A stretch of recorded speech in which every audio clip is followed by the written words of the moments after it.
But in spite of this clear record, an amazing number of people have begun to scoff at the possibility of conspiracy at work today. They dismiss such an idea merely as a conspiratorial view of history. The purpose of this presentation is to show that the conspiratorial view of history, particularly of recent history, is the correct view. That there is a secret and powerful combine at work today. That it constitutes the unseen government of the United States, and that it properly can be identified as the capitalist conspiracy.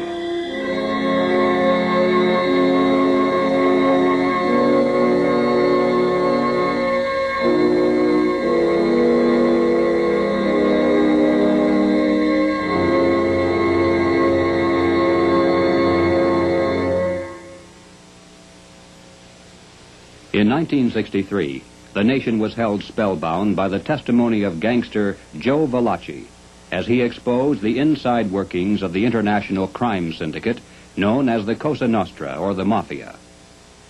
No matter how carefully criminal conspiracies are organized, eventually they're exposed because someone on the inside goes to the authorities and talks. The same is true with political conspiracies. For instance, over the years, there has been a steady stream of defectors from the communist apparatus, and through their testimony, we now have a clear idea of how that conspiracy is organized and operated. But one large piece of the puzzle always has been missing. It's a matter of record that some of the greatest help to world communism often has come from prominent and respectable leaders within the United States. Obviously, these men are not communists. As a matter of fact, most of them are extremely wealthy and are thought of as capitalists, who supposedly would have the most to lose under socialism and communism. And yet the record is disturbingly consistent, and Americans repeatedly have asked why. Why have some of the richest people in the United States, both in and outside of government, aligned themselves with leftist policies that would appear to be the path to their own destruction? And if there is a conspiracy at work among these men, why hasn't someone on the inside exposed it? The answer is, someone has. Dr. Carroll Quigley is a professor of history at Georgetown University. He is the author of the widely used textbook, Evolution of Civilization.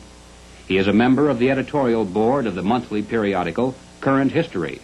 He has been a frequent lecturer and consultant for such groups as the Industrial College of the Armed Forces, the Brookings Institution, the U.S. Naval Weapons Laboratory, the Naval College, the Smithsonian Institute, and the State Department.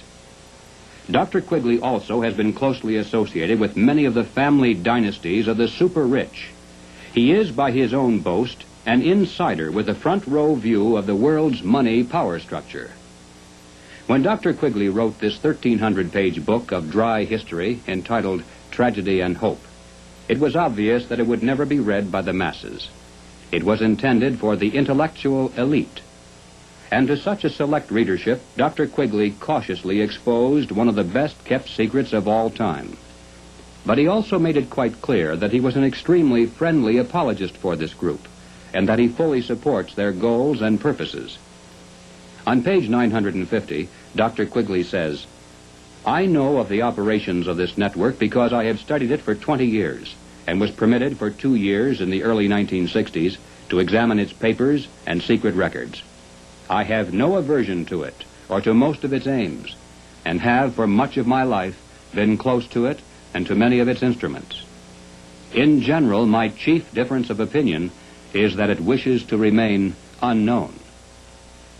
Dr. Quigley points out that during the past 200 years, while the peoples of the world gradually were winning their political freedom from monarchies, the major banking families of the world were nullifying the trend toward representative government by setting up new dynasties of political control, but behind the scenes, in the form of international financial combines. These banking dynasties had learned that all governments, whether they be monarchies or democracies, must borrow money in times of emergency, and that by providing such funds from their own private resources, with strings attached, of course, gradually they could bring both kings and democratic leaders under their control. Dr. Quigley believes that people should be more familiar with the identities of these clever banking dynasties. They include such names as Baring, Hambros, Lazard, Erlanger, Warburg, Schroeder, Seligman, the Spires, Mirabeau, Mallet, Fuld, and above all, Rothschild and Morgan. It should be noted that while the Rothschilds and other Jewish families cooperated together in these ventures, this was by no means a Jewish monopoly, as some have alleged. Men of finance of many nationalities and many religious and non-religious backgrounds collaborated together to create this superstructure of hidden power. Its essence was not race, nor religion, nor nationality. It was simply a passion for control over other human beings. Dr. Quigley identifies this group simply as the international bankers. These are not the same as the local commercial bankers with whom we deal in everyday life. International bankers deal not with the general public, but with the industrial giants of the world, with other financial institutions, and especially with governments. The key to their success has been to control and manipulate the money system of a nation, while letting it appear to be controlled by the government. The net effect is to create money out of nothing, lend it to the government, and then collect interest on it. A rather profitable transaction, to say the least. For example, in 1694, international banker William Patterson obtained the charter of the Bank of England, and the power over England's money system fell into private hands. In a boastful mood, Patterson said, "The bank hath benefit of interest on all monies which it creates out of nothing." 230 years later, Reginald Mackina, British Chancellor of the Exchequer, said, "The banks can and do create money, and they who control the credit of the nation direct the policy of governments and hold in the hollow of their hands the destiny of the people." Turning to the United States, Dr. Quigley tells us, "The structure of financial controls created by the tycoons of big banking and big business in the period 1880 to 1933 was of extraordinary complexity, one business fief being built on another, both being allied with semi-independent associates, the whole rearing upward into two pinnacles of economic and financial power. One, centered in New York, was headed by J.P. Morgan and Company, and the other, in Ohio, was headed by the Rockefeller family. When these two cooperated, as they generally did, they could influence the economic life of the country to a large degree, and could almost control its political life, at least on the federal level. In the United States, it was inevitable that the international banking interests would attempt to establish the same kind of private monopoly over the money system that they had achieved in England, France, Germany, Italy, and Switzerland. The same formula would be used: make it look like a government operation, but keep the control in private hands. John D. Rockefeller had purchased the Chase Bank, and his brother William bought the National City Bank of New York.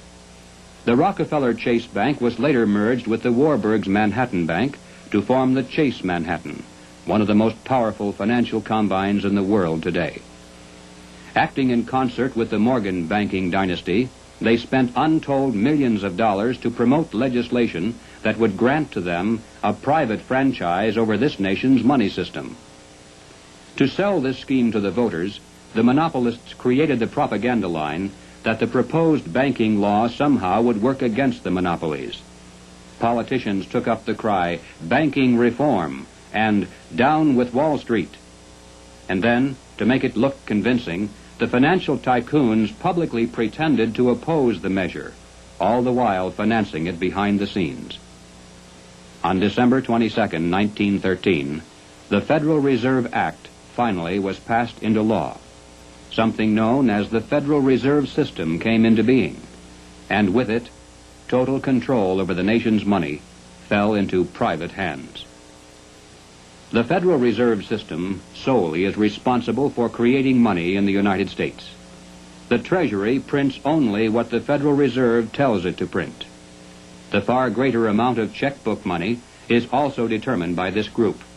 Yet it is not a government agency, and is entirely beyond the reach of the American voter. Technically, the stock of the Federal Reserve System is held by 12 privately owned national banks that make